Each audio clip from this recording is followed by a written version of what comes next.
की स्टार्टिंग इसी के आगे से होती है। हम देखते हैं कि इन दोनों के अटैक टकराते हैं और इसके बाद इन दोनों में बहुत ही खतरनाक फाइट स्टार्ट हो जाती है। वो दोनों ही एक दूसरे के अटैक को डोज कर रहे थे, मगर यहाँ पर श्याओ ज्यादा अच्छा साबित हो रहा था क्योंकि श्याओ के अटैक की स्पीड जेन के अटैक की स्पीड से ज्यादा थी। अब कुछ अटैक के बाद हम देखते हैं कि यहाँ पर जेन की हालत अब थोड़ी सी खराब होने लगी थी, लेकिन अब वो भी अपनी पूरी पावर का इस्तेमाल करता है और श्याओ भी अपनी पावर का इस्तेमाल करता है और फिर दोनों ही एक दूसरे को पंच मारते हैं। पांच की वजह से दोनों ही में से कोई पीछे को तो नहीं फिका था, लेकिन हम देखते हैं कि जेन की बॉडी में आग लग जाती है और उसकी पूरी बॉडी जलने लगती है। ये इंटरनल फायर थी जो कि जेन को इंटरनल बहुत ही ज्यादा इंजर्ड कर देती है। देखकर ही पता चल रहा था कि आपको लड़ने की हालत में नहीं है, तो इसीलिए श्याओ कहता है कि मुझे नहीं लगता कि ये मुझे अब लड़ सकता है मेरे साथ, और फिर वही होता है। अब उसे किसी डॉक्टर के पास ले जाया जाता है। अब श्याओ उसे अब कुछ मेडिसिन के बारे में भी बताता है कि ये मेडिसिन अगर इसे दे दी जाए तो ये जल्दी ठीक हो जाएगा।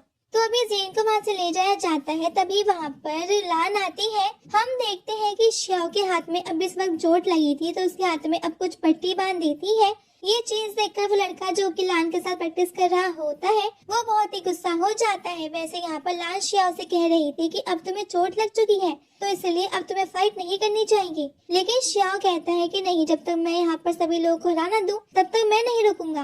अब ये बात सुनकर वहाँ पर एक लड़का आता है जो कि असल में यंग मास्टर है और उसका नाम चेन है। तो अब चेन यहाँ पर आकर कहता है कि मैंने तुम्हारी सारी फाइट बहुत ध्यान से देखी, तुम सच में बहुत ही अच्छे कल्टिवेटर हो और तुम्हारी फाइटिंग टेक्निक्स बहुत ज्यादा इम्प्रूव है। श्याओ ऐसा कहने के लिए थैंक यू कहता है। वैसे चेन यहाँ पर श्याओ को चैलेंज करने के लिए आया था, बाकी सभी लोग डर रहे थे क्योंकि उन्हें पता था कि चेन बहुत ही ज्यादा स्ट्रांग है और वो अच्छे खासे लेवल पर भी है। अगर उनकी फाइट होती है तो चेन आराम से श्याओ को हरा सकता है, यहाँ तक कि वो उसे मार भी सकता है। लेकिन श्याओ कहाँ रुकने वाला था। जैस्मिन अब उसे समझाती है और कहती है तुम्हारे पास इतनी पावर नहीं बची है कि तुम और देर तक इस एविल गॉड की पावर को यूज कर सको। श्याओ कहता है कि मेरे पास कितना टाइम बचा है, तो इस पर वो कहती है कि तुम सिर्फ 1 मिनट और इस पावर का इस्तेमाल तुम कर सकती हो, उसके बाद तुम्हें टाइप नहीं कर पाओगे और अगर अटैक करोगे भी तो इसमें सिर्फ अपनी स्ट्रेंथ लगेगी क्योंकि जो एविल गॉड की पावर स्टॉप हो जाएगी। श्याओ कहता है कि 1 मिनट तो बहुत है, मैं आराम से हरा सकता हूँ। लेकिन फिर जैस्मिन उसे बताती है कि अगर इस लड़के ने तुम पर अटैक कर दिया तो एक ही अटैक में तुम्हारी सारी पावर डिसेबल हो जाएगी। डिसेबल से इसका मतलब ये था कि पावर फैल जाएगी और फिर तुम उसे फिर से रीअरेंज करके उसे नहीं हरा पाओगे क्योंकि श्याओ के पास इतना टाइम नहीं है। अब यहाँ चेन कह रहा था कि देखो हमारे बीच में फाइट होने वाली है, मुझे नहीं पता कि हम में से कौन जीतेगा, लेकिन ये पक्की बात है कि जो हारेगा अब उसे अच्छी खासी चोट लगने वाली है। तो पहले ये पक्का हो जाए कि सामने वाले को अगर चोट लगी तो इस चीज में दूसरे वाले की कोई गलती नहीं होगी। श्याओ कहता है कि बिल्कुल, और इसके बाद चेन कहता है कि अगर सामने वाला मारा भी जाए तो जीतने वाले को कोई भी अब कुछ नहीं कहेगा। श्याओ कहता है कि मुझे अब इस चीज में कोई दिक्कत नहीं है। अब फाइट स्टार्ट होती है। हम देखते हैं कि चेन इस वक्त अपने सभी स्पीड अटैक का इस्तेमाल कर रहा था, लेकिन श्याओ की स्पीड उससे भी ज्यादा थी। इस वजह से श्याओ उसके अटैक से बचते हुए उसे पीछे की तरफ फेंकते जा रहा था। ये देखकर चेन कहने लगता है कि क्या बस तुम्हें इसी तरह से मेरे अटैक से डरकर बचते रहोगे, क्या तुम्हें अपना कोई अटैक यूज नहीं करना। अब श्याओ कहता है कि ऐसी बात है तो ठीक है, वैसे भी मुझे ये फाइट जल्दी ही खत्म करनी थी। इसके लिए अब श्याओ अपनी पावर का इस्तेमाल करता है, जहाँ पर वो अपनी सारी पावर लगा रहा था क्योंकि वो जानता था कि उसे बस 1 मिनट का टाइम मिला है और उसके पास इतना टाइम नहीं है कि ज्यादा अटैक यूज कर सके। अब श्याओ की पूरी पावर एलिस होती है, जिससे जो एनर्जी वहाँ पर फैलती है वो एनर्जी इतनी ज्यादा थी कि वो अब उस लड़के को बहुत ही ज्यादा ताकत से दूर फेंक देती है। साथ ही इस अटैक के बाद चेन की मिस्टिक बेस पावर पूरी तरीके से खत्म हो चुकी थी, तो इसका मतलब ये है कि आपको कभी भी कल्टिवेशन ब्रीड वो नहीं कर पाएगा। अब ये देखकर उसे सेक्टर का मास्टर वहाँ पर आता है और उसे हील करने लगता है, मगर जब उसे ये बात पता चलती है कि इसकी मिस्टिक बेस सब खराब हो गई है तो वो बहुत ही ज्यादा गुस्सा होता है और तुरंत श्याओ पर हमला करने स्टार्ट कर देता है।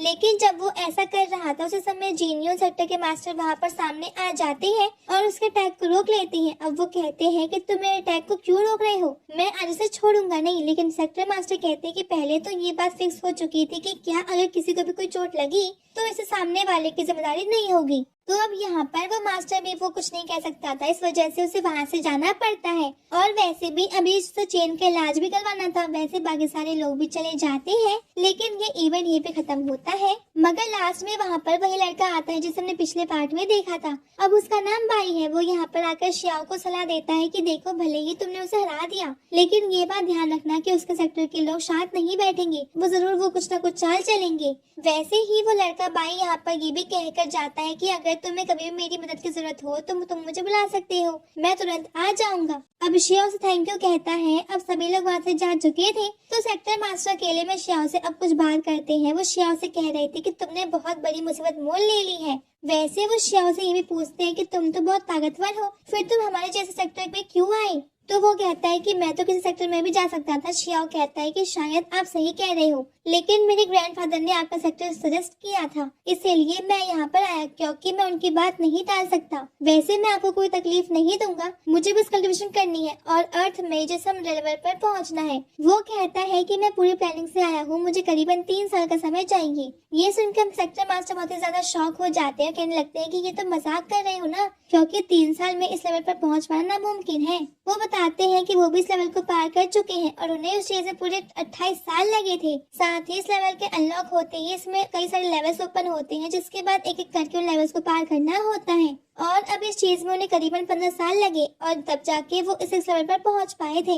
वो कहते हैं कि तुम्हें एक्साइटमेंट है, लेकिन तुम्हें प्रैक्टिकली भी सोचना चाहिए। पर श्याओ कहता है कि नहीं, आप सही कह रहे हो, पर मुझे 3 साल में वहाँ तक पहुँचना ही होगा, वरना मेरी सारी कैलकुलेशन बिगड़ जाएगी। तो आप चिंता मत कीजिए, मैं पूरा हार्डवर्क में करूंगा। अब श्याओ के अंदर अब इस एनर्जी को देखकर मास्टर कहते हैं कि ठीक है, तुम जब तक चाहो यहाँ पे रह सकती हो, और अगर तुम्हें कोई चीज की जरूरत हो तो तुम मुझे बोल देना। अब श्याओ ने थैंक यू कहता है, फिर मास्टर वहाँ से जाने लगते हैं। लेकिन फिर मास्टर कहते हैं कि देखो, थैंक यू तुम्हें नहीं मुझे बल्कि कहना चाहिए, क्योंकि अभी तक हमारा सेक्टर सबसे कमजोर माना जाता था, लेकिन आज के बाद से हम सबके सामने अब सर उठाकर चल सकते हैं, और ये सब तुम्हारी वजह से हुआ, इसके लिए शुक्रिया। वैसे अब उसके बाद सीन चेंज होता है। हम देखते हैं कि श्याओ अपने कमरे में आ चुका था और वो बहुत ज्यादा वो थक चुका था। तभी वहाँ पर जैस्मिन आती है, क्योंकि अगर उसका एक ही अटैक श्याओ को लग जाता तो इस चीज से श्याओ की मिस्ट्री वेन्स खराब हो सकती थी, और अगर इस बार मिस्ट्री वेन्स खराब हो जाती तो फिर श्याओ फिर से अपनी मिस्ट्री वेन्स को सही नहीं कर पाता। श्याओ कहता है कि चिंता मत करो, अब तो वैसे भी हम उसे हरा चुके हैं। मगर यहाँ पर वो कह रही थी कि देखो, मुझे जितनी समझ में आई है, ये इविल गॉड की पावर है, क्योंकि मैं इसे कंट्रोल पहले तो मैं कर पा रही थी, लेकिन अचानक से जैसे ही उसने मुझे उकसाया तो मेरी पावर अचानक से बढ़ गई और बहुत ही ज्यादा पावर से मैंने अटैक वहाँ पे वो कर दिया, जबकि मैं इतनी पावर से अटैक करना नहीं चाहता था।